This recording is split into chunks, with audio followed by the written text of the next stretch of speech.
Welcome to Undaunted Voices, the podcast where resilience, identity, and transformations take center stage. These are your hosts, Andrea Belalcazar, Mia Love, and Walt Ashe. Today, we're taking you on a personal journey, one that explores what it means to rise through challenge, to grow through honesty, and to find strength and vulnerability. If you've ever faced a turning point and wonder what comes next, this conversation is for you. Let's begin.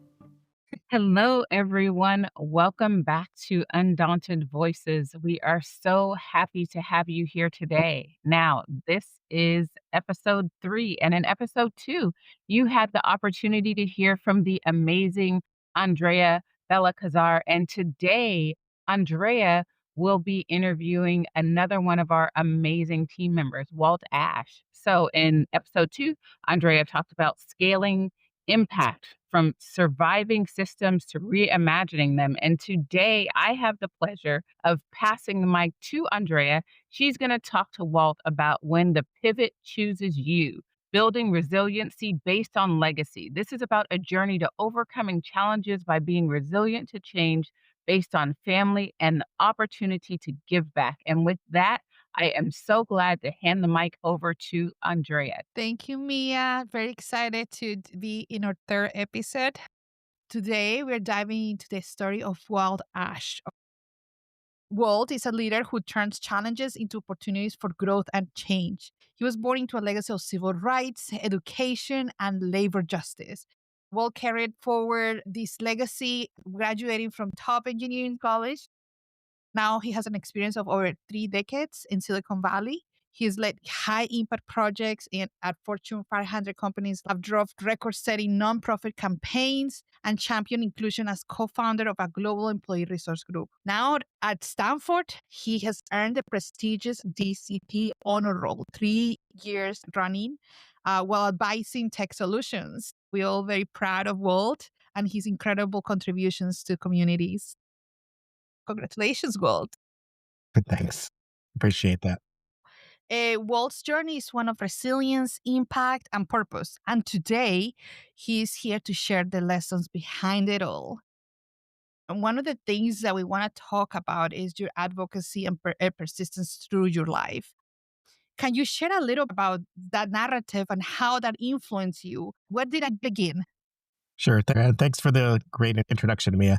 So I come from a legacy of family and culture and that mindset. My dad's father was one of the first Black graduates of Villanova University. He wound up being a civil rights lawyer in Virginia, taking cases during the 50s of those during Jim Crow and being able to provide opportunities for people in that area that needed support from a civil rights perspective.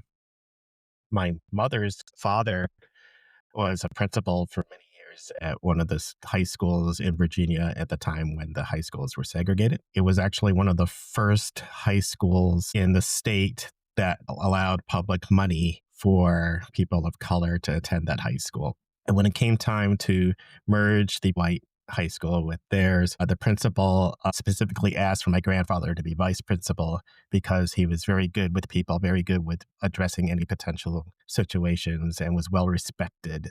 He had the nickname Pal from the students. And so he was able to help with that transition. And my grandmother and my great aunt also were teachers at that school. So there was definitely a history of education there. Even my mother, at one point in her career after engineering work at IBM, she became a teacher at a local college to help with the program for students who either needed additional education or financial support to attend the college and get their diplomas. And my father was a union lawyer, as you said, working to support and represent auto workers at one point, and then teachers who had legal issues, mediating strikes or things of that nature. And he was also a pioneer in the American Bar Association labor and employment sector. So all those combinations of different backgrounds and different legacies amongst themselves were what I grew up in.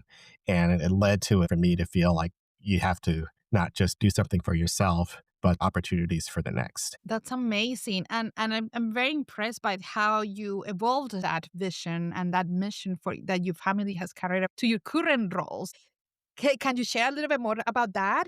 How that influenced you and how that took you to where you are now? As part of my journey, I had to learn how to overcome instances and situations that weren't optimal. When I started, I lived in Michigan and I went to a public school in a predominantly Black neighborhood in the public school there. My dad had a great opportunity to move to upstate New York. I went to a predominantly white school. I knew that I needed to get along with people. I tried this. The first summer camp that I went to, someone didn't like my Midwestern accent. And that was the first time I remember being called a racial epithet. And I needed to learn how to be resilient, not get into a brawl, to take the calm demeanor and walk away and not to let the bully intimidate me. I then had in a situation when I went to college where I went into an apartment with three people, one of which joined ROTC. At nights, he liked to have a few drinks and he definitely did not like the fact that I was one of his roommates and would yell things to try and distract and intimidate me. One night he came back from his night of drinking and they had a gun and literally put bullet holes in the living room. So I wound up finding a way to get out of there. I didn't tell the administration because I didn't want any kind of retribution from that. But I was able to find my way to get to another place, focus on why I was there to get my education, and I was able to graduate on time when I was 20.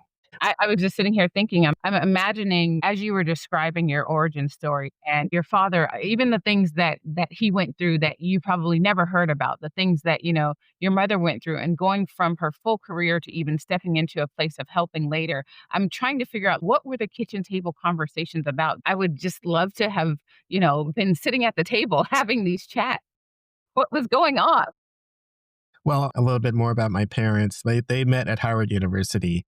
My mom went to Howard because at the time when she was accepted at University of Virginia, they didn't allow her to attend. And so they understood the climate that I was in. And I shared a couple of instances, but I didn't tell them everything.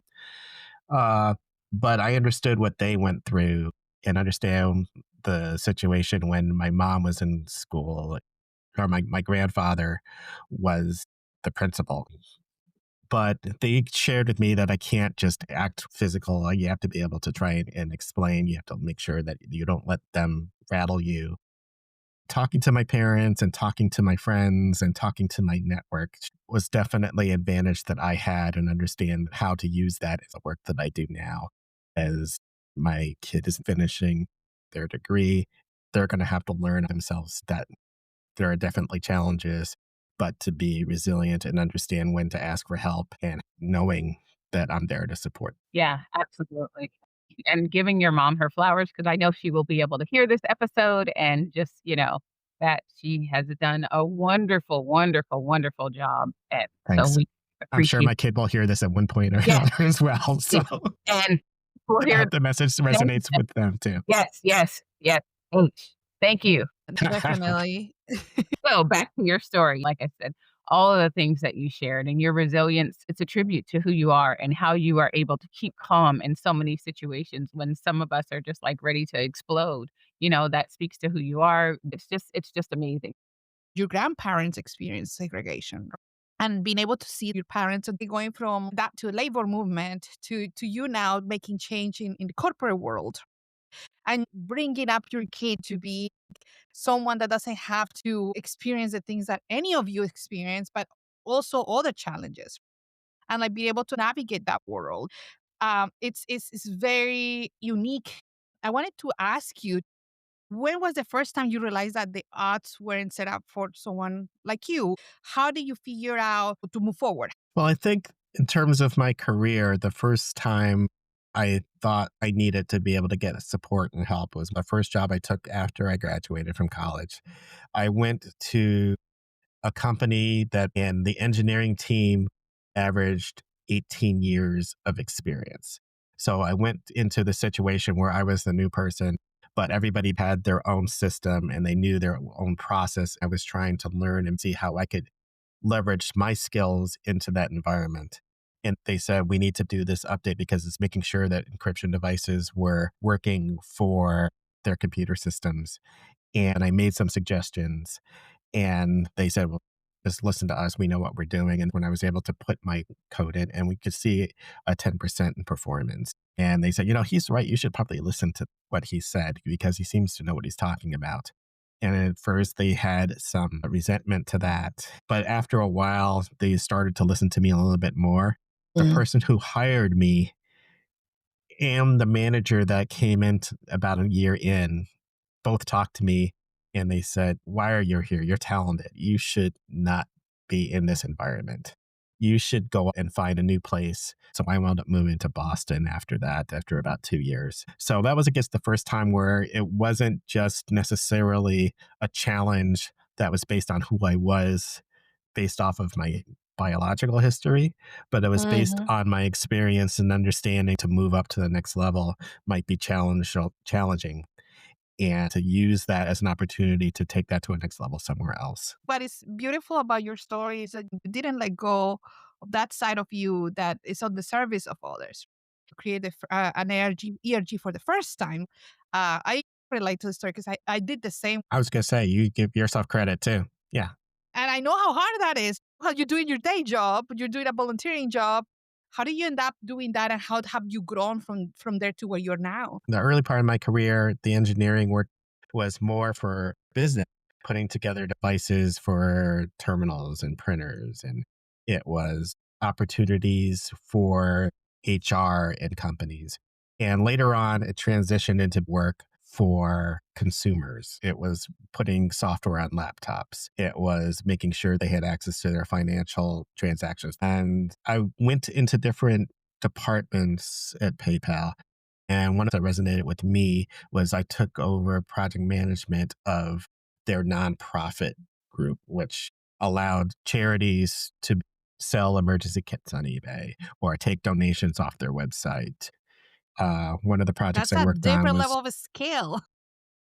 but it was also rewarding, and I could see the opportunity to do that in the first Giving Tuesday program, which is now a staple after Thanksgiving. We did our work to help facilitate that people could donate to their favorite charity, and knowing that it was safe and not scam, we set a world record, the most money donated in the first 24 hours of that campaign. So knowing I could do that, and when my kid was growing up, and we decided we were going to take the celebration train, which is a train that goes from San Jose to San Francisco on Martin Luther King Day, so that they could participate in some of the activities. And I noticed that some of the other local companies had T-shirts and they had banners, because there's a walk through the city, and my company had nothing like that. And one of my friends, Nicole, saw the same thing and said, why don't we have anything like that? And so we talked to HR, and they were saying, we've been waiting for someone to say, we want to do this, because there was one for veterans and there was one for women and there were a couple others, none for what we were looking for. And so we went through the journey and we helped charter the employee resource group for that. And but it wasn't just for name and recognition. Once we realized what we were trying to do, and the number of people globally who identified with us, how to celebrate our heritage, how to give others in other locations that sense of belonging. How do I get to that next level in setting up mentorship programs? If they are in uncomfortable situations with work, to have the support and say, don't be afraid to talk to HR. Don't be afraid to reach out to your manager if people aren't treating you the way they should be. And if they're not showing you the respect from a professional advancement or just a personal perspective, make sure that you are able to have that voice you need. So that to this day is something that we're able to help them amplify their vision and amplify their inclusiveness there. Nice.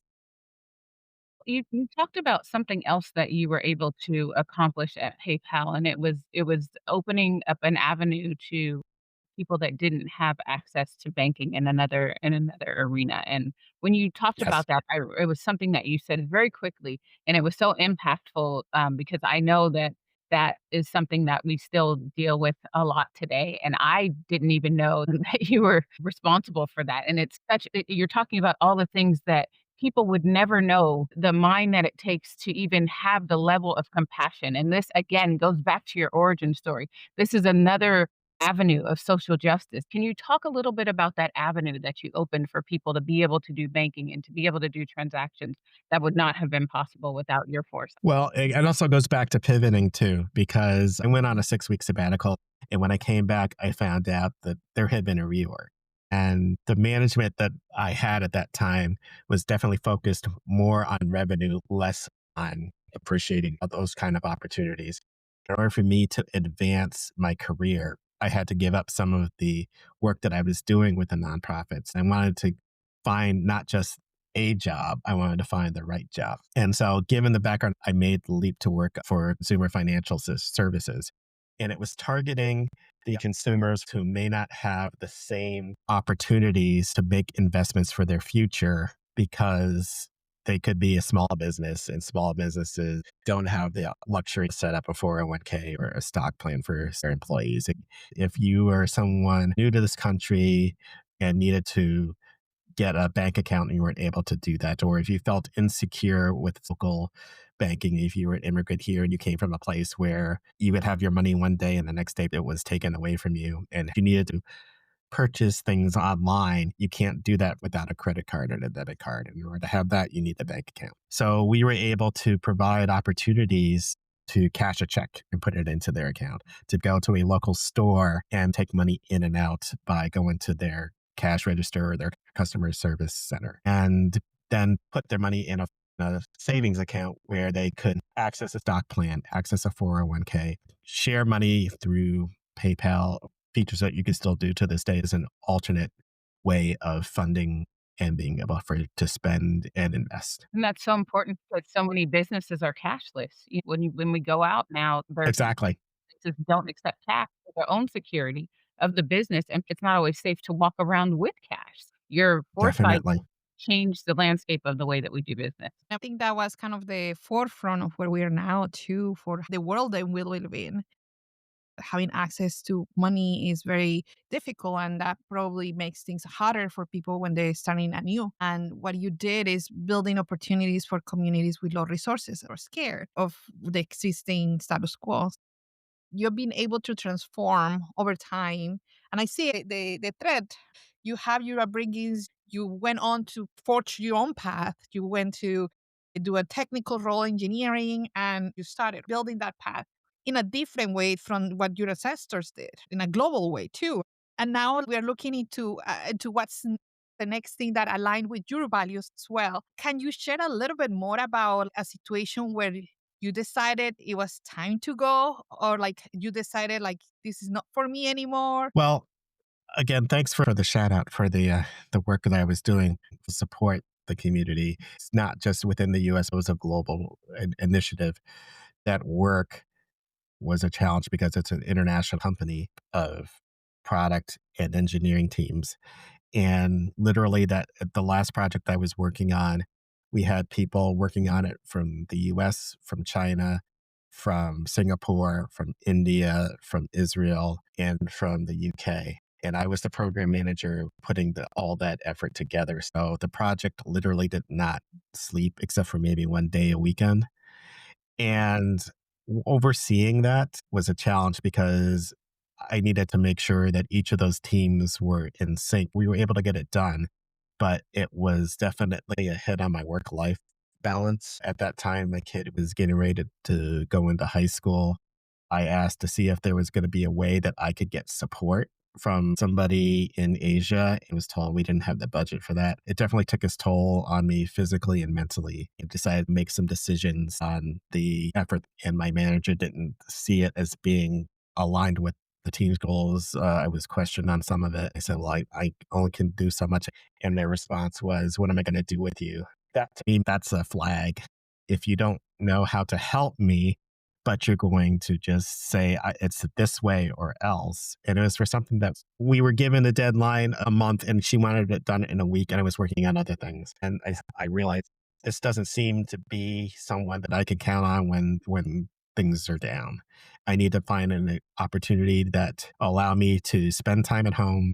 If I have a question, that it'll be someone that will have my back and why I have that question in the first place. That's where I started to look, and I went to my next opportunity. And I didn't leave right away, but I wanted to have the background of what I'd had over my last two projects between the nonprofits and the work to help the underserved. So I was able to find a place where they understood what I was doing. They understood my legacy, and they said, okay, I want to make sure that you feel comfortable with this. So if you need to set aside a percentage of your time to do your passion point, then we're okay with doing that. And that's why I decided to make the change. To say again, giving your parents their flowers, because Hi, the way that Mom. you I'm stay sure calm Mom will see in this. these situations, way that you stay calm in these situations, from the school to the roommate to what am I going to do with you? I wouldn't. The composture, right? Exactly, because that would have been the, "What am I gonna do with you?" "I'm sorry, who are you?" I would have been looking around like, "Who are you talking to? What are you gonna do with me?" "Okay, who do we call? How do I get my stuff packed up?" Because Well, I packed my Yeah. stuff up. And so I felt vindicated to go on to the next chapter. Yeah. right, it's We're just pivoting that from you there. had the emotional intelligence in that moment to take what we call that purposeful pause and to have the self-awareness and the situational awareness to say, "Okay, this is not a me issue, this is a her issue. I still have a family, I still have all these things. Let me dial it down a moment and let me let you go through this and adjust and then make a graceful exit from this situation." And I don't know if I would have been able to do that in that moment, because for someone to say, "What am I gonna do with you?" I'm like, "What are you gonna do with yourself?" So This was not the first time when I was working with multiple countries, and I decided that I don't need to come home and then find out, oh, I've got a meeting at 7 or 8 or at 10 in the night. And I just said, I cannot continue to do this. And so I made that transition not only to leave that group, but to also to leave the high tech experience to go into the educational situation where I am right now. Yeah, and I think that that's an important call you made there, right? Everybody has different needs and different priorities. From your perspective, this is not sustainable because you have a life, you have a family, and you have other responsibilities. That's kind of the balance that is important for people to decide what's important to them to make things work. And if the environment where they are doesn't allow for that, then that's when you need to start evaluating and deciding what is best for you. And I would love to hear more from you in regards to what do you do once you decided this is not gonna work? What made you make the leap from going from tech to education? It's a huge leap. It's like one of the best universities in the world, right? So how do you get there? I wanted to make sure that I had a personal goal and I understood what was important. I didn't want to go to a place where I was going to take the first job. I wanted to go where it was the right job. I had a guideline where I knew what I wanted. I wanted to be able to go to a place that was considered a state of the art leader in their industry. I did not want to join a startup that meant lots of time, lots of effort, working on weekends. I knew at some point that they were going to go off to college, and I wanted to be able to share that time. I wanted to be able to check the culture. I wanted to check the network. I wanted to do my homework so that when I decided that I was ready to make that next pivot in next chapter in my journey, that I had done the work. And so I put those criteria in as next part of my journey. Thank you. So, in summary, make sure that you understand what's important to you, what are your values that you want to honor, and then logistics around it, making sure that you are able to have the life you want professionally and personally. And I would love to hear your perspective and what can leaders do to support others better in the times that we're in right now. I think it's important to have at least a base network. So people who you've worked with and connected with, you still have friends and colleagues I trust and can reach out to if I have a question or if I want to run a scenario by. I was fortunate enough to find mentors along the way that helped me understand certain situations or improve my impact when I speak or how I dress or make sure everybody else in the room that may need additional support if there's a question or if they don't feel comfortable to give them an opportunity to speak. If they're intimidated by some people, I speak on their behalf. But those scenarios I learned from people I trust. So even when I'm working now, I have a mentor and I worked on a program that allowed people to learn from to sponsor, and they're different because mentor is just basically how do I improve my skills? How do I go about taking that next step in what I want to do? Where sponsor is this person thinks that I'm a great person. I would be great for this speaking engagement. I would be great in situations where I'd make that next pivot or next chapter happen. I know that I need to do that for others as well. So I am part of organization called I Could Be, which online promotes the ability for me to talk to high school students who were juniors and seniors and how to take that next journey. What do they want to go to college for? What type of college? Do they want to do a trade? How do they go about writing a resume? How do they get that resume out there? Who can they talk to locally to run situations by or say, I need some help with this because I know what I was like in high school, and to be able to give somebody advice, but not just tell them what to do, but help them understand they can make that decision and feel comfortable with it. Then there's also a program at Stanford called Year Up and give people situations where they're in one of their first professional work experiences and give them the tools and the skill sets.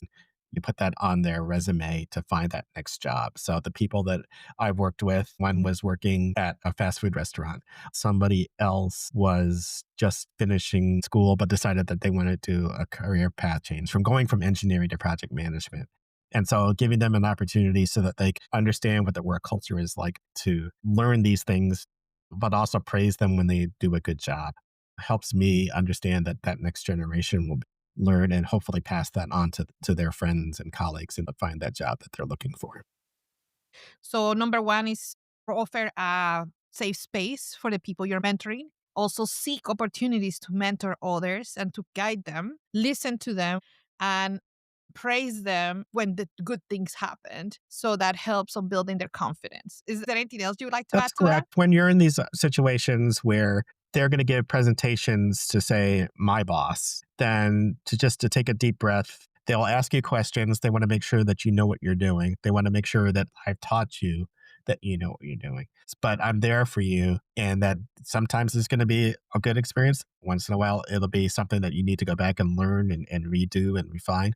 But give them the opportunity and give them the feedback in a format that resonates to them so they feel confident going into that next journey.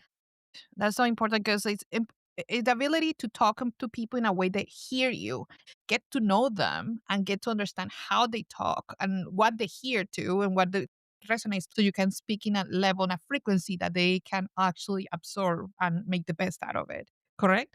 Correct. They just need maybe a little push or just a hand to hold them as they go through that experience when they're making a presentation, when they're helping make a decision, because then that will help them the next time that that situation comes up for them. That's great. Now it's time for rapid fire, really Okay. quickly. Before we go into rapid fire, though, Mia, is there anything else you would like to add? I was just going to say that we will add the organizations that Walt mentioned in the show notes because I think it's really important that, people may want to follow up and learn more about those organizations. That was very valuable information. Thank you so much for that, Mia. All right. Thank you. So now, rapid fire. What keeps you sane when you need a chance to relax or rewind? And how do you know when to go to it? Family. I am a nut for sports. I follow my teams, I guess on a scale of 1 to 10. I would say I'm probably a 7 or 8. I don't wear face paint, but I do have jerseys. I do listen to music and I listen to varieties of different music. So depending on my mood, I want to just sit back and relax. It might be more jazz or blues. If it's something that I just need to be able to clear my mind and listen to something else, and talking to friends and my network and seeing what I can do to help. Great. Thank you so much. So next one, call to actions. Can you share with our audiences what's something they can do for the next 30 days? Reach out to people that you know. Try and understand that things are dynamic right now. There's a lot of opportunities to listen and make sure that you embrace opportunities for you or your friend. Maybe go and say, let's meet for coffee. Let's just, how are you doing? Show some empathy and find a way that you can then cultivate the opportunities for them and the next generation. Make sure you take the time for yourself first. And then for me, it's working with family and then working with friends. I challenge people to reach out to people they hadn't talked to in a while. I'm going to take that with me. I'm going to start calling friends that I haven't called in a while. That's going to be my challenge for the next 30 days. Thank you so much, Walt. Any last words? I really treasure the opportunity to be able to do this. This is definitely out of my comfort zone, but the two of you have definitely made this something that I appreciate it so much. So thanks to you. Thanks to Mia. Thanks to the others who we have waiting in the wings to be able to join on this journey. I think that's it. Thank you Thank you. so much. Thank you, Mia. Thank you, everybody that listened to our podcast today. Please message us. We have an email. We'll put it on the description. We'll put the resources as well that Walt shared with us. And if you had any questions, interested in getting involved on a podcast or being speaker, we're open. And we're excited. We want to build a community and we want to hear from you and your voices. Hope to see you in our next episode. Thank you, everyone. Bye.